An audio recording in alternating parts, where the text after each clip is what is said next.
आणखी कोण येणार होतं? ते सांगलीचे येणार होते ते. अच्छा, तुमचं काय गॅसचा प्रॉब्लेम होता काय? सीएनजी रात्री मिळाल्याने संपली होती. मला वाटलं सकाळी तरी येईल. जवळजवळ 2.5 तास थांबलो सीएनजी साठी. तुम्ही काय ख्रिश्चन कम्युनिटीमध्ये? नाही, मराठा आहोत. मुलगा कुठला? किती झालं एज्युकेशन? एक्झाम दिली तर. मग 10वी झाली.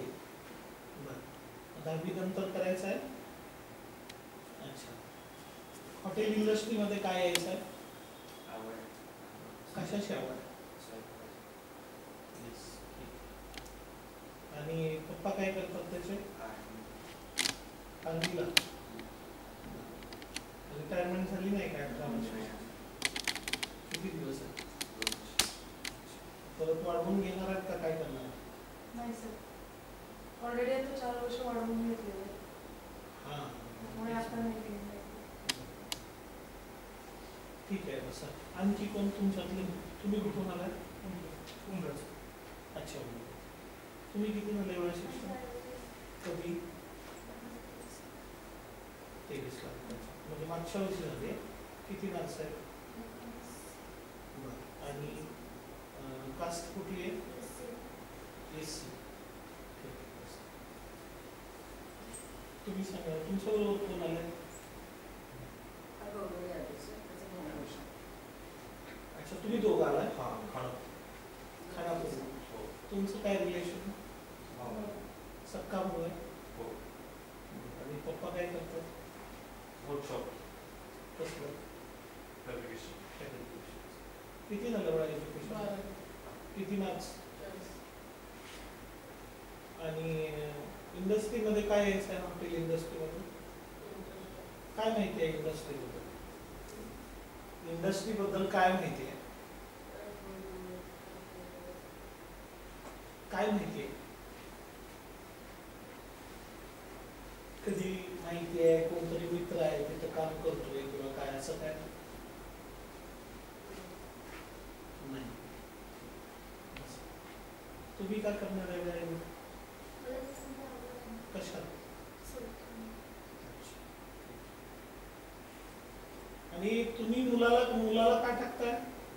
सर, त्याचं स्वप्न आहे. लहानपणापासून त्याने या व्यतिरिक्त काहीच बोललं नाही. त्याच्या पप्पांची इच्छा होती की त्याने पुन्हा आर्मी जॉईन करावं वगैरे, पण सगळ्यांच्या विरोधात जाऊन तो लहानपणापासून बोलतो की नाही, मला हॉटेल मॅनेजमेंटच करायचंय किंवा मला माझं स्वतःचं हॉटेल काढायचं, व्यवसाय करायचा. लहानपणापासून तो तसंच बोलतो. आता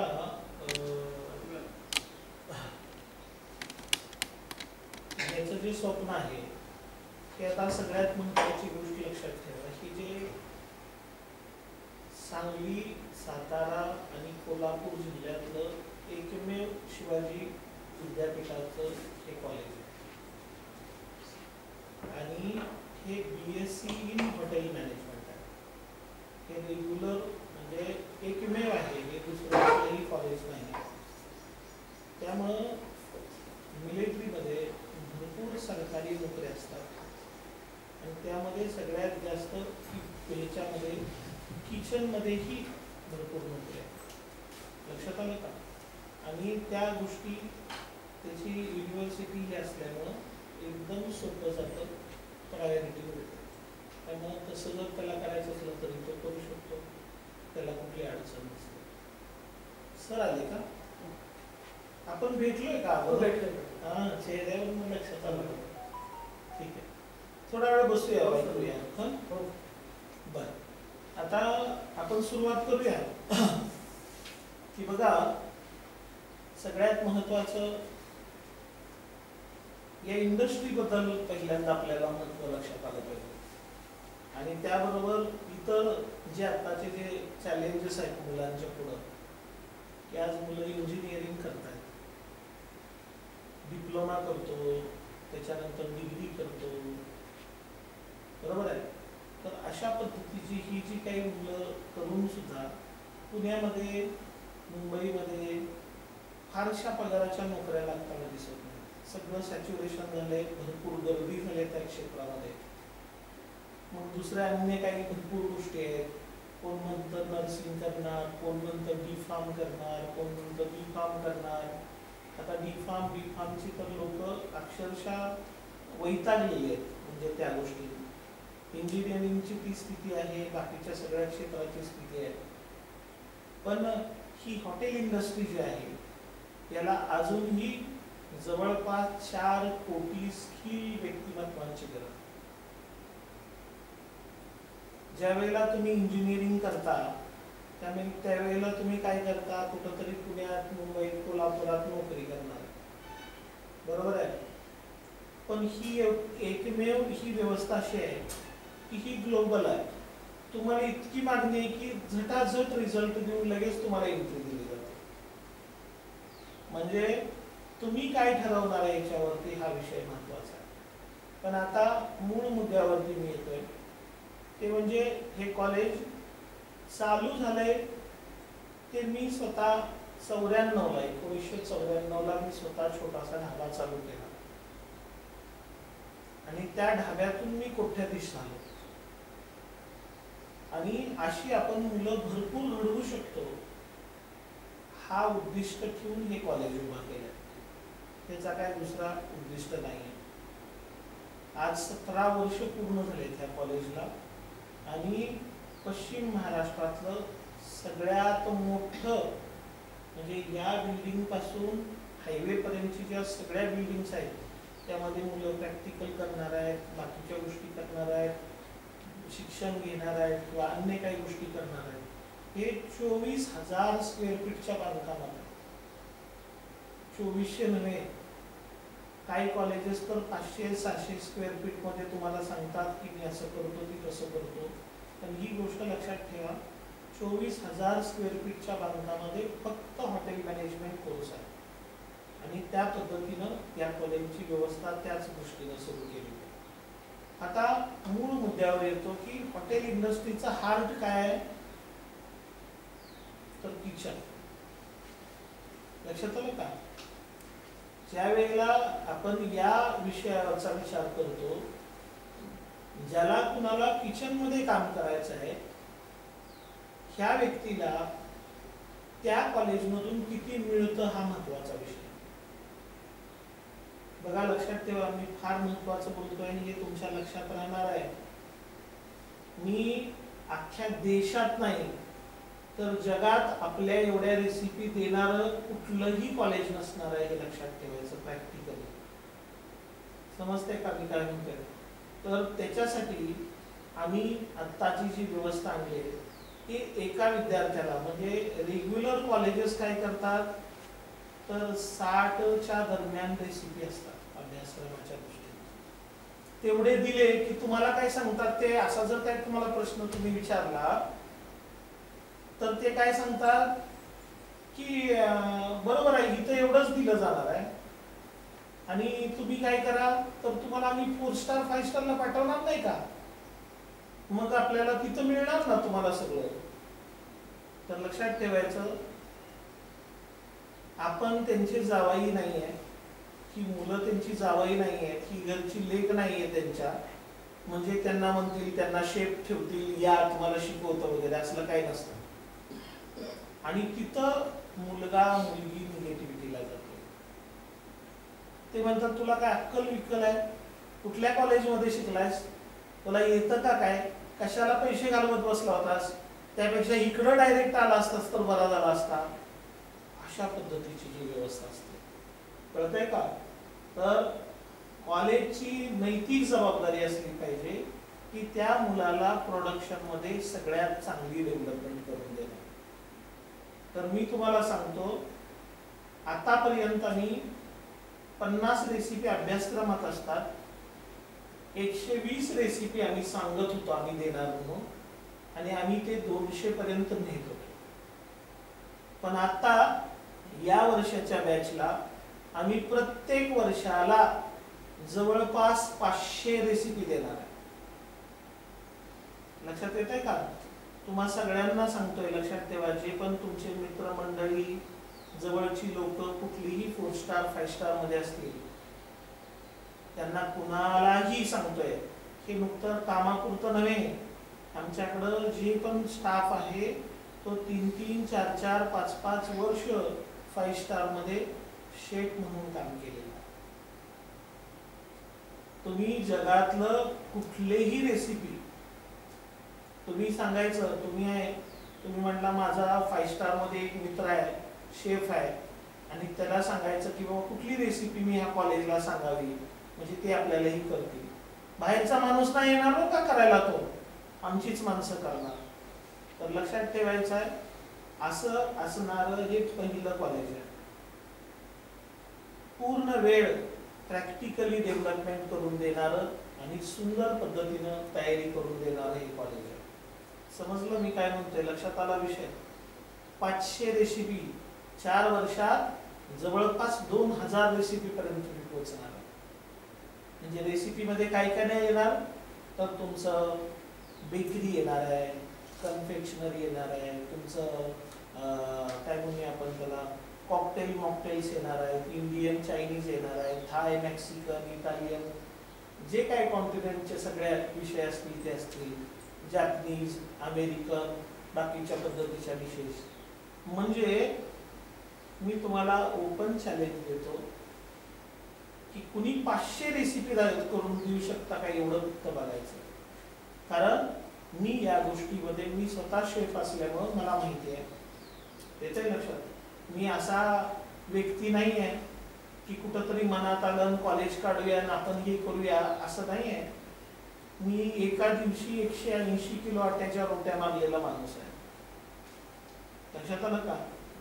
मी इंडियन चायनीज, मी काही कॉन्टिनेंटल आपल्याकडे नव्हतंच ना, पण आपल्या इथं या भागात ही व्यवस्था पाहिजे आणि समोर ती व्यवस्था डेव्हलप करायची म्हणून आम्ही सगळे शेफ जे पण काय असतील त्या पद्धतीने व्यवस्थित तयारी करून तुम्हाला ते करून प्रॅक्टिकली तयार करून दाखवण्याचं काम ते करतात. आणि त्याचा परिणाम काय माहितीये, तर 700 पेक्षा जास्त मुलं आपली America, Australia, Singapore, Malaysia, UK, भीभर क्रूज लाईन, वेगवेगळे बेट सगळीकडे. येतंय का? लक्षात येतंय का? आपलं जे अभ्यासक्रमच आपण जो देतोय ते पोरगं नॅशनली नाही तर इंटरनॅशनली लेवलला चांगल्या पद्धतीनं चाललं पाहिजे, हा त्याच्या पाठीमागचा उद्देश आहे. लक्षात येत आहे? तर पहिली गोष्ट एक क्लिअर करायचं आहे की हॉटेल इंडस्ट्रीचं हार्ट हे किचन आहे आणि जो व्यक्ती परफेक्ट त्या पद्धतीनं तुम्हाला देतो त्याच्या बाबतीतच विचार करणं गरजेचं आहे. आणि त्या पद्धतीने ह्यात अमाप खर्च आहे. 500 रेसिपी देणं म्हणजे चेष्टा नाही. एका रेसिपीचा काही नाही खर्च, एक 50-60 रुपये जरी पकडला तर 30 ते 35 हजार रुपये त्याच्यासाठीच जातात. काय म्हणतोय? लक्षात येत आहे का? तर ही गोष्ट आम्ही कॉलेजनं या पद्धतीनं मुलांच्या डेव्हलपमेंटसाठी उभा केली. लक्षात येत आहे का? तर ही महत्वाचा पार्ट म्हणजे झाला हा. बरं का, हा विषय काय झाला तर किचनच्या रिलेटेड झाला. त्याच्यानंतर फक्त किचन झालं म्हणजे मुलगा घडला असं होतं का? नाहीये. त्याच्याबरोबर हॉटेल इंडस्ट्रीमध्ये दुसरे डिपार्टमेंट आहेत. हाऊसकीपिंग आहे, फ्रंट ऑफिस आहे, F&B सर्व्हिस आहे. लक्षात आलं? F&B सर्व्हिस म्हणजे जे सर्व्हिस एरिया असतो जिथं बसलेल्या लोकांना सर्व्हिस दिली जाते. फ्रंट ऑफिस म्हणजे वेलकम करणारी जागा. मोठमोठे हॉटेल बघितले असतील तर तिथं जे रिसेप्शन वगैरे बाकीचा सेटअप असतो तो. आणि हाऊसकीपिंग म्हणजे त्या संपूर्ण कॉलेज ह्याचं प्रॉपर्टीचं क्लिनिंग करणं, सगळ्या गोष्टी मेंटेन करणं, बऱ्याच काही गोष्टी इंटरनली असतात ते पूर्ण करणं. म्हणजे ह्या 4 डिपार्टमेंटमध्ये त्याच पद्धतीनं जबरदस्त पद्धतीनं ज्ञान देण्याचं काम हे कॉलेज करते.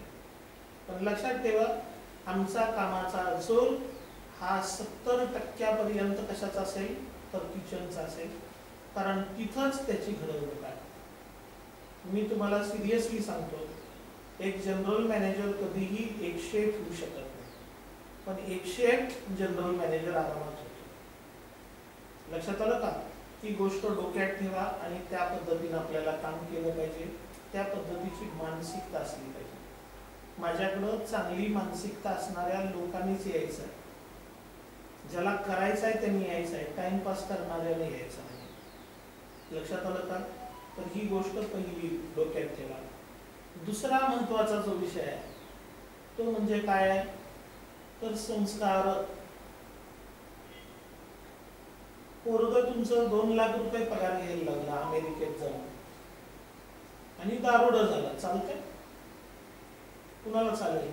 तुला चालेल तुझा भाऊ तसं झालेलं? नाही चालणार.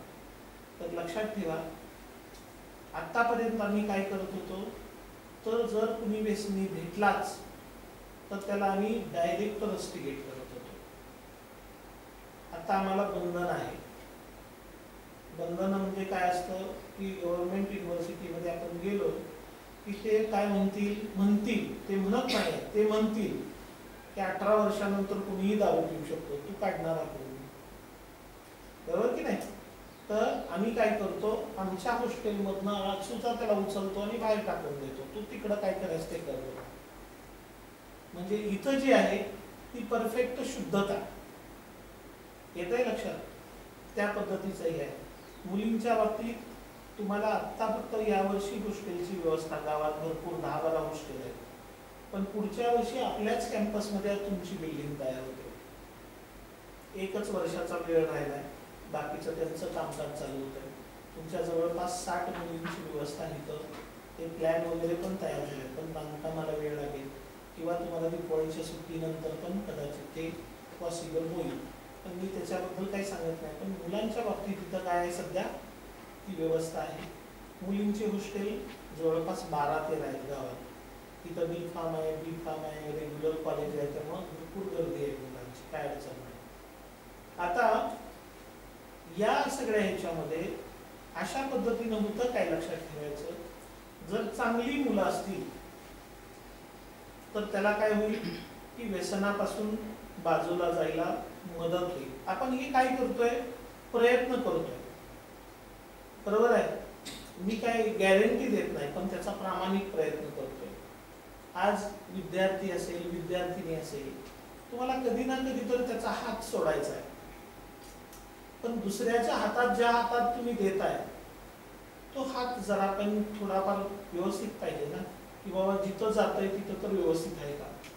कारण हा मुलगा तुमचा किंवा हा भाऊ तुमचा, हा कुठं जाणार आहे? गोव्याला जाणार आहे ट्रेनिंगला, मुंबईला जाणार आहे, गुजरातमध्ये जाणार आहे, राजस्थानमध्ये जाणार आहे, दिल्लीला जाणार आहे, उत्तरांचलला जाणार, कुठेही जाऊ शकतो. त्याच्याबरोबर जर 4 पोरं असणारी चांगली असतील तर ते त्याला खराब नाही होऊन देणार. पण त्यातली 2 पोरं जरी खराब असतील तर त्याला चांगलं नाही करणार. त्यामुळं जो मुलगा इथं व्यसनात आम्हाला पकडला गेलेला आहे त्याला कधीही त्या लाईनमध्ये आम्ही टाकत नाही. त्याला उचलायचं त्यात मुलांना आणि त्यांना दुसऱ्या डायरेक्शनमध्ये टाकायचं. लक्षात आलं का? तर हा यातला सगळ्यात महत्वाचा मुद्दा आहे संस्काराच्या दृष्टीने. येतंय लक्षात? परत एकदा सांगतो, किचनच्या रिलेटेड कुठलाही विषय असू दे, बरोबर आहे? त्यात कार्विंग येत आहे, वेगवेगळ्या पद्धतीचे बेकिंगचे सगळे आयटम येतात, दुधाचे सगळे प्रोडक्ट येतात, बाय प्रोडक्ट्स येतात, वेगवेगळे भरपूर काय आहे त्यामध्ये इंटरनल. आणि त्या पद्धतीनं प्रत्येक वर्षाच्या अभ्यासक्रमात आणि त्या लेवलला तुमचीही कुवत बघून त्या लेवलनं ती व्यवस्था दिली जाणार. हा यातला महत्वाचा मुद्दा आहे. लक्षात आलं? कॅटेगरीच्या बाबतीत बोलायचं झालं, फी स्ट्रक्चरच्या बाबतीत बोलायचं झालं तर SC कॅटेगरीच्या विद्यार्थ्यांना शासन पैसा भरतंय, पण शासन काय करतंय, शेवटी तुमच्याकडे पैसा पाठवतंय. लक्षात आलं तुम्हाला? त्या प्रोसिजरमध्ये माहिती असेल. अगदी हॉस्टेलची पण व्यवस्था या वर्षापासून तुमची होईल. शासन जवळपास 700 रुपये काहीतरी पे करतंय 10 महिन्याचं, त्या पद्धतीचा विषय. पण अदर कास्टमध्ये जे कोणी OBC याच्यासाठी आहे त्यांच्या बाबतीतला महत्वाचा मुद्दा असा आहे की खऱ्या अर्थानं बाकीच्या कास्टना पण फीमध्ये सवलत असायला पाहिजे होती, पण ती नाही आहे. पण आम्ही काय केलंय, ज्याचं केशरी कार्ड आहे, ज्याचं पिवळं कार्ड आहे, त्यांना काही फॅसिलिटी देण्याचं कॉलेजतर्फे तयारी केलेली आहे. लक्षात आलं का? तर त्या पद्धतीनं ही व्यवस्था आहे. यामध्ये कुठल्याही परिस्थितीत त्या गोष्टी कशा पद्धतीनं आपण केल्या, काय केलंय हे तुम्हाला त्यानंतर कळतंय. तर आपण पॉइंट वाईज जर बोलायचं म्हटलं, मी बेसिक सांगितलं तुम्हाला, तर BSc इन हॉटेल मॅनेजमेंट असणारं हे शिवाजी विद्यापीठातलं एकमेव कॉलेज आहे, दुसरं नाही. त्याच्यानंतर तुम्ही आर्ट्स, कॉमर्स आणि सायन्स कुठल्याही फॅकल्टीमधून तुम्ही काय करू शकता, ॲडमिशन घेऊ शकता. हा यातला महत्त्वाचा पार्ट आहे. SC STच्या विद्यार्थ्यांना शासन पेमेंट करत आहे. त्याच्यानंतर हॉस्टेलच्या व्यवस्थेबद्दल मी तुम्हाला सगळं व्यवस्थित सांगितलंय. सर्वात जास्त प्रॅक्टिकल्स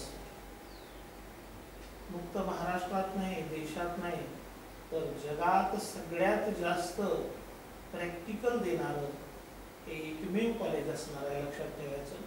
मी तुम्हाला आजही सांगतोय, कुठलंही कॉलेज माहिती घेतलं तर तुम्हाला कळेल, किंवा मुलं कॉलेजला इथं असल्यानंतर तुम्हाला त्याही गोष्टी समजतील आणि जबाबदार व्यक्तीकडून येते लक्षात. सगळ्यात महत्त्वाची गोष्ट आम्ही ही केलेली आहे की जे एकदम पुढे ॲडव्हान्स आहे, या मुलीला प्रॅक्टिकल मिळाले, या मुलीला सगळ्या गोष्टी मिळाल्या, पण तिला वाटते की मला जरा प्रॅक्टिस झालं पाहिजे. लक्षात आलं का? तर तिला जर तसं वाटलं तर तिच्यासाठी खास आम्ही एक वेगळं दालन तयार केलंय, ज्यामध्ये तुम्ही तुमच्या पद्धतीनं मटेरियल आणून तुमच्या रेसिपीत तुमचं तुम्ही बनवू शकता. 4-5 जणांनी एकत्र येऊन. तुम्हाला वाटलं की कॉन्टिनेंटल मध्ये मला 5 आयटम हे परत तयार करायचे आहेत, मला प्रॅक्टिस करायचं आहे, बरोबर आहे का? तर प्रॅक्टिससाठी ही व्यवस्था दिलेली आहे, जागा उपलब्ध करून दिलेल्या आहेत, शेगड्या दिलेल्या आहेत, गॅस किंवा लागणारं मटेरियल हे तुमचं तुम्ही आणायचं आहे. प्रॅक्टिकलचं नाही म्हणत आहे, तुम्हाला प्रॅक्टिसचा लागणारा विषय आहे. त्याच्यानंतर तुमचे जे इनडोअर आउटडोअर जे गेम असतात, ते सगळ्या प्रकारचे जे गेम आहेत ते प्रत्येकाला उपलब्ध करून दिले जातात. क्रिकेटपासून, व्हॉलीबॉलपासून, बाकीच्या गोष्टीपासून सगळ्या गोष्टी. आता तर आपण हे जे आता पलीकडचं केलंय ते टोटल लॉन करतोय, फुल कॉलेजचा तिकडचा पूर्ण कॅम्पस. त्यासाठी सगळं मटेरियल वगैरे आता भरून घेतलंय. आता पावसाळा चालू झाल्यानंतर त्याच्यावरती काही मशागत करायला लागते ते करून मग पुढचा विषय घेऊ. त्याच्यानंतर कॉलेजकडून मिळणारे काही ड्रेस मटेरियल असेल किंवा कॅप्स असतील, ते जे काय असेल त्या नियमाप्रमाणे मिळणार. सगळ्यात महत्त्वाचं, नोकरीची 100% गॅरंटी आहे 4 स्टार 5 स्टार ह्याच्यामध्ये. लक्षात ठेवा. आणि जिथं तुम्हाला 2-2, 3-3, 5-5, 7-7 लाख रुपये कॉलेज पूर्ण झाल्यानंतर भरून नोकरी मिळेल, नोकरी मिळवायची असेल, तिथं मात्र तुमचा दुसरा महत्त्वाचा प्रॉब्लेम काय आहे, तर पैसा तुमचा जातोय. इथं असं नाहीये. इथं जी ऑलरेडी अगोदर मुलं गेलेली आहेत त्या मुलांना मी यांचे नंबर देतो आणि ते 100% सपोर्ट करतात, कारण त्यांना सपोर्ट करूनच पुढे गेलेली असतात. ती सुद्धा मोजक्या 5-50 हजारात आपली पोरं जातात आणि गेल्यानंतर तिकडे गेल्यावर त्याचे रिफंड पण घेतात. लक्षात आलं का? म्हणजे पहिल्या वर्षी गेलेला जो कुणी मुलगा असेल तर त्याच्या बाबतीत सुरुवातीलाच अमेरिकन क्रूज लाईनला जवळपास 1.5 लाख रुपये महिन्याला इन्कम होते. दुसऱ्या वर्षी 2 लाख, 2.25 लाखाच्या दरम्यान, तिसऱ्या वर्षी 3 लाखाच्या दरम्यान. अशा पद्धतीची असणारी ही जबरदस्त व्यवस्था, आणि ती व्यवस्था आमच्या थ्रू प्रॉपर राबवली जाते. चांगल्या पद्धतीने त्याला सपोर्ट केला जातो. लक्षात ठेवा. पण नोकरी गॅरंटी तुमचं पोरगं घरात जाऊन झोपल्यावर देईल का कोण आहे, कोण कुठलं, तो व्यवस्थित अभ्यास केल्यानंतरच देईल, तो प्रॅक्टिकली व्यवस्थित राहिला तर देईल. नाही तुमच्या कॉलेजमध्ये ऍडमिशन घेतलंय, आता माझा पोरगा 4 वर्ष झोपून राहणार, तुम्ही नोकरी तेवढी द्यायची, असं चालेल? तर लक्षात ठेवा, हा फार मोठा विषय आहे. तर लक्षात ठेवायचं, 100 विद्यार्थ्यापैकी 50 ते 60 विद्यार्थी डिग्री संपल्यानंतर इंडस्ट्रीमध्ये बदलून जातात. बाजूला जातात. का? जर पुस्तकीच नुकतं ज्ञान दिलं तर तिथं पुस्तकी ज्ञान चालत नाही, तिथं प्रॅक्टिकली ज्ञान लागतं. आणि हे प्रॅक्टिकली ज्ञान 500 पर्यंतची रेसिपी देणारं जे तुम्हाला मी सांगितलं की हे कॉलेज आहे, तिथं पोरगा आणि पोरगी अशी सुंदर तयार होते की त्याला विचारायचंच काम नाही. ते आवर्जून आपल्याला तुमच्याकडं पहिली कोण मुलं आहेत तेवढी पाठवा, मग आम्ही दुसऱ्याचं बघतो हे करतात. आणि ही गोष्ट पोझिशनसाठी फायद्याची ठरते. तुम्हाला पहिल्यांदा घेताना कोण राजा म्हणून घेणार नाही, कोण मॅनेजर म्हणून घेणार नाही. पण ज्या वेळेला ही मुलगी तिथं गेली, ती या लेवलला गेली, पण तिथं लगेच एचआरला स्किल कळतं याचं की अरे ही चांगली आहे मुलगी, इथं गेली पाहिजे, लगेच इथं गेली पाहिजे, लगेच इथं गेली पाहिजे. आणि इतर कॉलेजच्या बाबतीत किंवा आणखी कुठल्या कॉलेजच्या बाबतीतला विषय जर घेतला तर मात्र तसं दिसत नाही. ते म्हणतात तिथल्या तिथं पहिल्यांदा 6 महिने वर्षभर पहिल्यांदा वायपिंग कर, नंतर साफसफाई कर, मग नंतर कटिंग कर, मग बाकीच्या भानगडी कर, असले प्रकार होतात. म्हणजे एकदम चांगल्या पद्धतीनं त्या मुलाला त्या लेवल पर्यंत पोहोचवण्याचं काम आपण करत असतो आणि त्या माध्यमातून त्याची नोकरीची ही असते. मी सांगितल्याप्रमाणे 700 पेक्षा जास्त परदेशात पोरं असणारं हे कॉलेज आहे. चांगल्या पद्धतीनं मुलांनी केलंय. जे फालतू असतात ते निघून जातात, त्याला आपण काहीही करू शकत नाही. जे नालायक आहेत त्याच्या नादाला लागण्यात काहीही अर्थ नाही. जे पण तुम्ही तू आलास, तू एकटा आलायस ना, आता का ह्याची ओळख आहे, या मुलीची ओळख आहे, एकट्यासाठीच आलायस ना, एकट्यासाठीच शेवट करायचा. मी त्यांच्यासाठी नाही आलो इथं, मी माझ्यासाठी आलोय आणि मला घडायचं आहे, ह्या पद्धतीनं असेल तर इथं आलं पाहिजे. आणि मग घडवणूक चांगल्या पद्धतीने होते हे लक्षात ठेवा. त्याच्यानंतर तुम्हाला कॅम्पस तर आणि वातावरण फार चांगलं आहे, त्यात काय अडचण नाही. आम्ही 10 रुपयात एक जेवण मिळेल अशी व्यवस्था केली. का केली माहिती आहे? तर इथं एक सगळ्यात महत्वाचा पार्ट आहे. सर्वसाधारण मेसची रक्कम 2,500 ते 3,000 जाते. आणि ह्याच्यामध्ये आपली सगळीच्या सगळी मुलं, आम्ही शेड्यूल असं आखलंय की 4 वाजता कॉलेज संपतात, 5-6 वाजेपर्यंत रेस्ट घेतली जाते आणि 6 वाजल्यानंतर इकडं आणि इकडं चांगले चांगले हॉटेल आहेत, तिथं मुलं काय करतात, ट्रेनिंगलाच डायरेक्ट जातात. पहिल्या दिवसापासून लक्षात आलं का? हे तुमची तर चांदी आहे, पैसे शासनाकडनं येणार आहे, पण तुम्ही 70 ते 80% फी आहे, त्यातूनच तुम्ही आणखी परत रिव्हर्स मिळवणार आहे. म्हणजे पहिल्या वर्षात तुम्हाला 4-5 हजार 5-6 हजार आरामशीर मिळतात महिन्याला. दुसऱ्या वर्षात 7-8 हजार रुपये मिळतात. तिसऱ्या वर्षी तर त्यापेक्षा जास्त, चौथ्या वर्षी आणखी त्यापेक्षा जास्त. म्हणजे तुम्ही कॉलेजला जेवढी फी भरणार आहे कदाचित त्याच्यापेक्षा जास्त पैसे तुम्ही अगोदरच काढून घेतलेले असणार. पण हे कधी करतोय आपण, कसं करतोय? पोरग इंजिनिअरिंगला घातलंय तुम्ही आणि हॉटेलात काम करतोय, ते चुकीचं होईल. पण तुम्ही हॉटेल मॅनेजमेंटला घातलंय आणि तुम्ही तिथं पाठवलंय तर त्याचं प्रॅक्टिस होणार. लक्षात ठेवा, ताज हॉटेलमध्ये बनणारी इडली आणि इथं एखाद्या हॉटेलमध्ये बनणारी इडली, त्यात काय असा फरक असणार आहे? ताजमध्ये काही सोन्या चांदीची नाणी टाकतात का त्यात? काही नाही. एखादा फरक असू शकतो की बाबा हे असं एवढं करू नको, हे एवढं करू नको, बस. पण ज्याला प्रॅक्टिस आहे, भरपूर काम केलेलं आहे, तो आपोआप सुपर स्पीडनं वरती जातो, ग्रोथ घेतो. आणि हे या कॉलेजनं जाणलंय. आणि मग काय होतं, संध्याकाळच्या जेवणाचा प्रश्न मिटतो. राहतो दुपारच्या जेवणाचा विषय. दुपारच्या जेवणामध्ये काय असतं, तर जर तो त्याला गलेलट 4 चपाती भात खायला घातला तर तो झोपणारच आहे.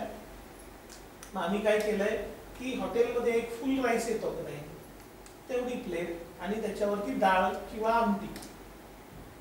समजलं का? एक दिवस डाळ, एक दिवस आमटी, एक दिवस डाळ, एक दिवस आमटी, असं आम्ही 10 रुपयात, म्हणजे महिन्याला 300 रुपयात आणि 6 महिन्याचे एका सेमिस्टरचे 1800 रुपयात काय केलंय, ही व्यवस्था केली. ही कंपल्सरी नाही.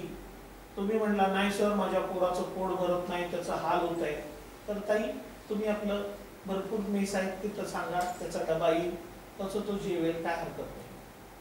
लक्षात येतंय मी काय म्हणतोय. पण दुपारच्या वेळात त्या पोरानं लेक्चरला पण बसणं गरजेचं आहे, त्यांना अभ्यासही करणं गरजेचं आहे. तो जर अभ्यासात झुंपायला लागला तर त्याचा उपयोग होईल का, हा पण विचार करून आम्ही ते तयार केलंय. याचा अर्थ त्याला हे करायचं नाही. सफिशियंट फूड आहे. जेवणाचा एक रूल आहे, तुम्ही आज घरी गेल्यानंतर बघायचं, त्याला भरपूर खायची सवय आहे,